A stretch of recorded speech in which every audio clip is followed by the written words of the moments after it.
Kalau tuan jelas, komen jelas tahu supaya saya tahu penyampaian saya ni sesuai ke tidak dengan tuan-puan. Saya mahu saya punya penyampaian ni bermanfaat untuk tuan-puan lah. Bukan setakat saya mahu orang menyimpan emas, tapi dia urus kewangan dia dengan baik. Katakanlah kita punya kemampuan 200 sahaja. 200 ni tak banyak tuan-puan. Kena pilih salah satu. Jadi kalau mau pilih salah satu, saya sarankan utamakan takaful nyawa. Sebab takaful nyawa ni dia bagi pampasan dalam bentuk cash. Cash kita boleh buat macam-macam.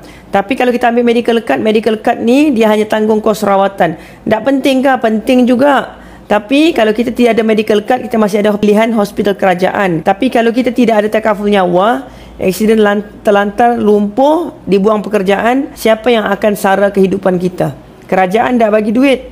Jadi utamakan takaful nyawa dulu. Ambillah 150 ke 200 ke. Lepas tu ada lebihan duit baru ambil medical card. Ramai orang dia utamakan medical card dulu. Sedangkan medical card ni kalau tak ada pun, kita ada pilihan hospital kerajaan. Dan walaupun bukan semua penyakit di cover dekat hospital kerajaan, tapi masih banyak lagi penyakit yang di cover dekat hospital kerajaan. Tapi takaful nyawa, kalau kita tiada takaful nyawa, kita terlantar, lumpuh, sakit semua, kena pergi isi borang asnaf minta sedekah. Kalau ambil hibah pun okey. Hibah tu yang ni lah tuan-puan, nama dia hibah. Takaful nyawa ni adalah sebahagiannya hibah. So kalau orang cakap saya nak ambil hibah, dia ambil takaful nyawa lah tu. Takaful nyawa ni boleh dijadikan sebagai penggantian pendapatan, hibah ataupun pelupusan hutang. Tiga-tiga pun okey.